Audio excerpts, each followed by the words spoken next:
Welcome back to big boss season 8. இன்றைக்கி Saturday episode தாங்க. Vijay Sethupathi sir உள்ளே வந்தவொடனே வெளுத்து வாங்குறாரு. யாருன்னா உங்களுக்கே தெரியும், நம்ம முத்துக்குமரனை தான். ஏன்னா அவர் அவ்வளோ ஸ்ட்ராட்டஜி பண்ணியிருக்கிறாரு. அதுக்கு முன்னாடி ஆடியன்ஸை பார்த்து பேசுகிறாரு.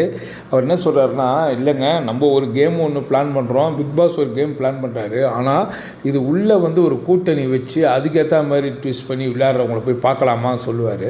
இப்படி சொல்லிட்டு இருந்தாலும் இதுக்கு ஒரு தனித்திறமை வேணும். ஏன்னா பிக் பாஸ் வைக்கிற கேமையே மாற்றி அதை வேறு மாதிரி பிளான் கொண்டு வர்றது உள்ளே நிறைய பேர் இருக்காங்க. அதில் பார்த்தீங்கன்னா முத்துக்குமார் அப்படின்றாரு. ஸோ எல்லாம் பார்த்தா முத்துக்குமாருக்கு அப்படியே புகழாரம் சுட்டுவாரும் பார்த்தா அதெல்லாம் உள்ளே வச்சு செஞ்சாருங்க. முத்துவை எடுத்தவொடனே வறுத்தெடுக்க ஆரம்பித்தார். நீ எப்படி இந்த கேமில் இந்த ஸ்ட்ராட்டஜி பண்ணேன்? அப்போ கூட அப்படியே தோழி, என்னுடைய நண்பி, என்னுடைய அப்படி இப்படின்னு பேசினேன், மஞ்சரியை விட்டுட்டேன், ஆனால் மற்றவங்களாம் சேர்த்துக்கிற. யாரை 2 பேரை நீ அவுட் பண்ணணும்னு நினைக்கிறீங்களோ அவுட் பண்ண, ஆனால் அவங்களே மறுபடியும் அடுத்த கூட்டணியில் வச்சுருக்கிற. அப்போது உனக்கு தேவையான ஆட்களை நீ கூட்டணி வச்சுப்பியா அப்படி கேட்கும்போது பவித்ரா போல்டாக பேசுவாங்க. உண்மையிலே பாராட்டணும். பவித்ரா இவ்வளோ நாள் எப்பயோ வெளியே போகணும்னு நினச்ச பவித்ரா இப்போ குரல் கொடுக்க ஆரம்பிச்சிருக்கிறாங்க. அழுகினி ஆட்டம் ஆடக்கூடிய பவித்ரா கூட இன்றைக்கி தெளிவாக ஆடுறாங்க. ஸோ அந்தளவுக்கு பவித்ரா ஒரு பதில் சொல்லுவாங்க. என்னென்னா, ஆமாங்க, இந்த மாதிரி அந்த பின் ட்ரம் அந்த டாஸ்க்காக இருக்கட்டும், எந்த டாஸ்க்காக இருந்தாலும் அந்த ட்ரம்மில் உள்ளே உட்காந்து தலையை விட்டு மாட்டின்னு விளையாடுற டாஸ்க்காக இருக்கட்டும், அதெல்லாம் பார்த்தீங்கன்னா முத்துக்குமார் ஒரு ஸ்ட்ராட்டஜி யூஸ் பண்ணுறாரு. இவரே டக்குன்னு ஸ்டாப் பண்ணுறாரு. இறக்கல எல்லாமே இவரே பண்ணி இருக்கிறாரு. ஆனால் நான் எடுத்துட்டேன், ஆனால் இல்லை எடுக்கக்கூடாது, நான் தான் ஸ்டாப் சொல்லிட்டேனே, நீ எப்படி எடுப்ப அப்படின்றாரு. இதுக்கு ஜால்ரா அடிக்கிறது யார் பார்த்தா ஜாக்லின்னு. ஜாக்லின்னே பேர் வச்சிடலாம். அதுக்கு ஏற்கனவே நிறைய சூனியக்காரி கேள்வின்னு பேர் வந்திருக்கு. அது மதர் ஆஃப் டெவில்னு நிறைய பேர் கொடுத்துருக்குறாங்க. இருந்தாலும் அதுக்கு எவ்வளோ புனை பெயர் வேணால் கொடுக்கலாம், பட்ட பேர் கொடுக்கலாங்க. ஏன்னா அந்தளவுக்கு கேம் ஸ்பாய்லர் யார் பார்த்தீங்கன்னா இந்த சீசனுடைய 8 ஜாக்லின் தாங்க. ஸோ அதனால் ஜாக்லின்னு அப்போ எது சொன்னாலும் பார்க்கல பிளைண்டாக சொம்படிக்கங்க. அப்படி இருக்கும் பட்சத்தில் இவங்க கூப்பிட்டு கேட்கும்போது பவித்ரா சொல்லுவாங்க, ஆமாம் நான் எடுத்துட்டேன், ஆனால் இருந்தாலும் இது இல்லைன்னு சொல்கிறாரு, நானும் இதில் இருப்பேன்னு சொல்கிறாரு, முத்துக்குமார் சரியில்லை அப்படின்னும் போது அதுதான் கேட்பார் விஜய் சேதுபதி. சரிப்பா, உனக்கு யார் இந்த ரைட்ஸை கொடுத்தது முத்துக்குமார்? நீ என்ன ரெஃபரியா அப்படின்னும் போது முத்துக்குமார் மூஞ்சிலாம் பார்க்கணுமே. அப்போ கூட அப்படி சிச்சினே அப்படி தான் மேலே தப்பே இல்லாத மாதிரி தான். அப்போ கூட முத்துக்குமார் வாயில் உண்மையிலே பாராட்டினோம். உடனே ஆமாங்க நான் பண்ண தப்பு தான் ஒத்துக்கிற அளவுக்கு விஜய் சேதுபதி சார் உடனே பார்த்துங்க. ஏன்னா முத்துக்குமார் யாராவது தான் மேலே தப்புன்னு சொல்லிட்டாங்கன்னா அது தப்பு இல்லை, அது எப்படி உங்களுக்கு தப்பாக ப்ரொஜெக்ட் ஆகுது, அது எப்படி உங்களுக்கு இதுவாகுது அப்படின்னு ஒரு விளக்கம் கொடுத்து யார் என்ன சொல்ல வந்தாங்களோ அதை மறந்து அடுத்த டாபிக் போயிடுவாங்க. அந்த அளவுக்கு கொலை போட்டுருவான். அதுதான் சூப்பராக சொல்ல. நீ நல்லா பேசுகிற, நல்லா வேலை பார்க்குற, பயங்கரமாக யோசிக்கிற, அடுத்த கேமில் என்ன பண்ணணும்னு இப்போ பிளான் பண்ணுற, நீ எப்படி பண்ணானதோ அதுக்கப்புறம் ஒரு வழியாக சாரி சொல்லுவாங்க. அதுவே பெரிய விஷயம். அவன் வாயிலேருந்து முத்துக்குமார் வாயிலேருந்து அந்த சாரி வருது, முத்து கொட்டினா மாதிரி வருதுங்க. இப்படி தாங்க சொல்லணும். அந்த அளவுக்கு சும்மா வச்சு வெளுத்து வாங்குவார். எல்லாருமே நினைச்சாங்க முத்துக்குமாருக்கு சப்போர்ட்டுக்குது அப்படிலாம் இல்லைங்க. உண்மையாக விளையாடினா யாராக இருந்தாலும் நேர்மையாக விளையாடினா ஜெயிப்பாங்க. அதுக்கு உதாரணம் பார்த்திங்கன்னா நம்ம ரயானை சொல்லலாம். ரயான்லாம் இடையில வந்தவர். எப்படின்னா பார்த்தீங்கன்னா வைல்டு கார்டில் வந்தவர். அவனே நல்லா விளையாடுறான், இறங்கி வேலை செய்கிறான், போல்டாக பேசுகிறான். ஆனால் முத்துக்குமார் அப்படியே பிகினிங்லேருந்தே ஒரு மாதிரி பெரட்டி அடித்து பல்ட்டி முத்துக்குமார் பேர் வச்சுக்கலாம். புரியுதுங்களா? ஸோ இப்படி தான் முத்துக்குமார் வறுத்து எடுத்து உண்டு இல்லைன்னு பண்ணுறாரு. அடுத்தது பார்த்தா ஒவ்வொருத்தராக யார் இந்த டிடிஎஃப்பில் சரியாக விளையாடல, யாரெல்லாம் சரியாக விளையாடினா, யார் நல்ல இதுக்கு போவாங்க, அந்த டிடிஎஃப்பில் இவங்க தான் கரெக்டான பர்சனு அப்படின்னு சொல்லும்போது நிறைய பேர் நிறைய விஷயமாக சொல்லுவாங்க. இதில் பார்த்தீங்கன்னா ஆல்மோஸ்ட் ரயானுக்கு நிறைய ஆப்போசிட் இருக்குது. ஆனால் ரயானை நிறைய பேரும் சொல்கிறாங்க ரயான்னு.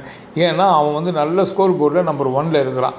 ஸோ அதனால் எல்லாருக்குமே காண்டு. இதே ஈவன் முத்துக்குமார் கூட சொல்லிட்டாப்புல, ஆமாம் ரயான் எப்படி நம்மளை விட ஸ்கோர் அதிகமாக எடுத்துட்டா, அவனை எப்படி ஓவர்டேக் பண்ணி நான் அவனை விட ஸ்கோர் பண்ணணும்னு சொல்லாமல் முத்துக்குமார் அவன் அதிகமாக எடுத்ததுனால அவன் போகக்கூடாதுன்றதுக்காக நான் இவன் ஜெயிச்சா நல்லாயிருக்கும் அப்படின்னு, எப்படின்னா நீ இல்லைன்னா இவனுக்கு போடலாம் அப்படின்ற மாதிரி, அந்த மாதிரி ஒரு ஆப்ஷனில் தான் எல்லாமே போவாங்க. இவன் வராமல் இருந்தால் நல்லாயிருக்கும், அவன் வராமல் அப்போ யார் வரணும்னு நீங்கள் ஆசைப்பட்றீங்க அப்படின்ற மாதிரி இருக்கும்போது எல்லாம் அப்படி திரு முடிப்பாங்க.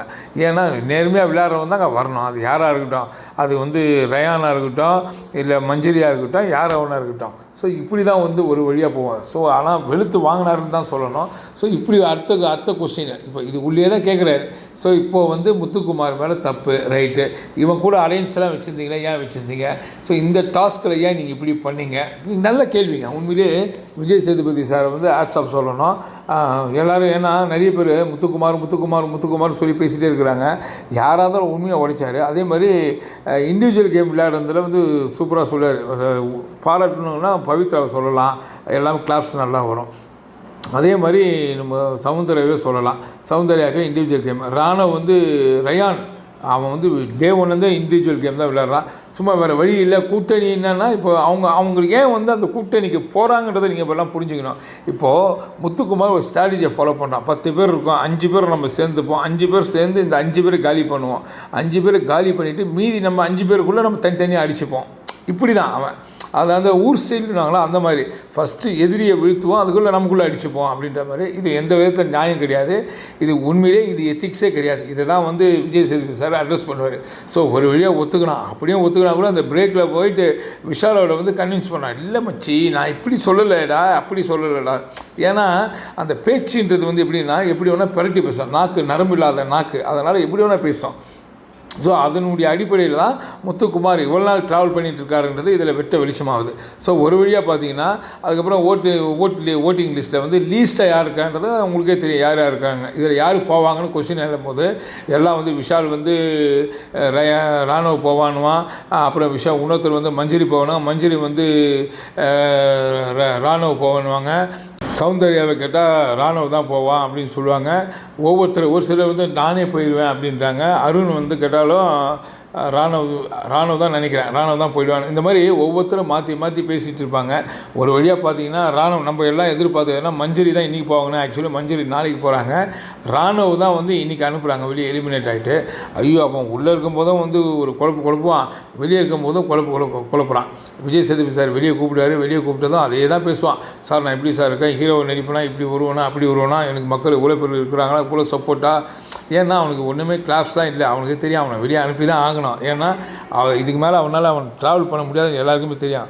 இன்னொன்று ஓப்பனாக பார்த்தீங்கன்னா அடுத்தது பார்த்தீங்கன்னா எல்லாருமே ஆசைப்படுவாங்க ஜாக்லின் போகலாமா அப்படின்னு. புரியுதுங்களா? ஜாக்லின் நீங்கள் எதிர்பார்க்குறீங்களான்னும் போது எல்லாமே கிளாப்ஸ் வரும். ஏன்னா ஜாக்லினை வெளியே அனுப்ப வேண்டியது. ஆக்சுவலி உண்மையிலே ஏன் ஜாக்லினை விட்டு வச்சுருக்கிறாங்கன்னா அது உள்ளே இருக்கிற மீதி ஒரு 9 பேரோட குழப்பத்தை கொண்டு போனோம். அதுக்காக தான் உள்ளே வச்சுருக்காங்க. அதே மாதிரி தான் பவித்ரா இவ்வளோ நாள் ஒழுங்காக வேலை செய்யலை. பவித்ரா இப்போ வந்து அப்படி சின்சியராக வேலை செய்கிறாங்க. பவித்ரா இல்லை, பவித்ரா எப்போயே போயிருக்கணும். இதுக்கு அடுத்தது பார்த்தீங்கன்னா இன்றைக்கி வந்து ராணுவம் அனுப்பிச்சிட்டாங்க. ஸோ அதனால் நாளைக்கு மஞ்சரி வெளியே போகிறாங்க. இப்படி தான் அதுக்கப்புறம் ஒவ்வொரு வழியாக ஒவ்வொருத்தர் கேட்குறாங்க. அதே மாதிரி இந்த க்ரீன் கலரில் வந்து அவன் ஆட் போட்டிருப்பான் இல்லையா, இது யார் யாரெல்லாம் லைக் பண்ணிங்க, யார் யாரெல்லாம் அந்த டாஸ்கில் வந்து கொடுப்பாங்களே அந்த ஃபோன் கால் டாஸ்க்கு, அதுக்கு போடும்போது யாரெல்லாம் வந்து நான் ஆசைப்பட்டீங்க, நான் தான் போய் அந்த டை அடிச்சுக்கணும் எல்லாம் ஒரு 4-5 பேர் கை தூக்குவாங்க. அதில் எல்லாருக்கும் வந்து அந்த க்ரீன் கலரில் வந்து விக்கை ஒன்று மாட்டி விடுவார். எல்லாருக்கும் ஒரே விக்கை எல்லாருக்கும் மாற்றி போட்டு ஆசைப்படுங்க போங்கன்னு. ஆனால் உண்மையிலே பாராட்டத்தக்க விஷயம் பார்த்திங்கன்னா இவன் வந்து ரயான் வந்து நல்லா போல்டாக இருந்தாங்க. அவன் வந்து அந்த டிடிஎஃப்பில் வந்து அவன் தான் ஃபைனலிஸ்ட்டு, அவன் தான் நாளைக்கு வந்து டைரெக்டாக வந்து உள்ளே போகிறான். இதுதான் உண்மை. ஆனால் இதை பொறுக்காத சிலர்கள் நிறைய வந்து உள்ளே சூட்சமாக பண்ணின்னு வஞ்சகம் பண்ணின்னு சுற்றிட்டு இருக்கிறாங்க. இப்படி தான் சொல்லணும். ஸோ ஒரு வழியாக நல்ல கேள்வி கேட்டார். அதுக்கப்புறம் இந்த மாதிரி தான் டாஸ்க்கு போயிருந்தது. யார் நீ ஏன் கூட்டணி வச்சுக்க. அதுக்கு தான் இன்னொரு விஷயம் சொன்னார். நீ வந்து முத்துவை நல்ல கேள்வி கேட்கும்போது அதை சொல்ல, நீ வந்து ஒரு கண்டஸ்டன்ட்டு தான், நீ மற்றவங்களோட விளையாட, நீ எப்படி எல்லாமே டிசிஷன் எடுப்ப, நீ எப்படி முடிவு பண்ணுவ, இது தப்பு தானே, நீ என்ன ரெஃபரியா, உனக்கு எதனா பிக் பாஸ் சொன்னாரா, ரூல் பண்ணாரா அப்படின்னும் போது அவனை செம்ம நோஸ் கட்டுங்க. ஏன்னா தலைக்கணமாக இருந்தால் இப்படி தான் அடக்கணுன்றதுக்கு சூப்பரான ஒரு விஷயத்தை வந்து விஜய் சேதுபதி சொல்லி முடிக்கிறாரு. ஸோ ஒரு வழியாக இப்படி போது எலிமினேஷன் சொல்லிட்டாரு. நாளைக்கு என்னன்ற விஷயங்களை டிடிஎஃப்பில் யார் வந்து ஃபைனலிஸ்ட்ன்றதை நாளைக்கு அனௌன்ஸ் பண்ணுறேன்னு சொல்லி அப்படியே கிளம்புறாருங்க. கண்டிப்பாக இந்த வீடியோ உங்களுக்கு பிடிச்சிருக்குன்னு நினைக்கிறேன். பிடிச்சிருந்தால் லைக் பண்ணுங்கள், கமெண்ட் பண்ணுங்கள், ஷேர் பண்ணுங்கள், சப்ஸ்கிரைப் பண்ணுங்கள். தேங்க்யூ.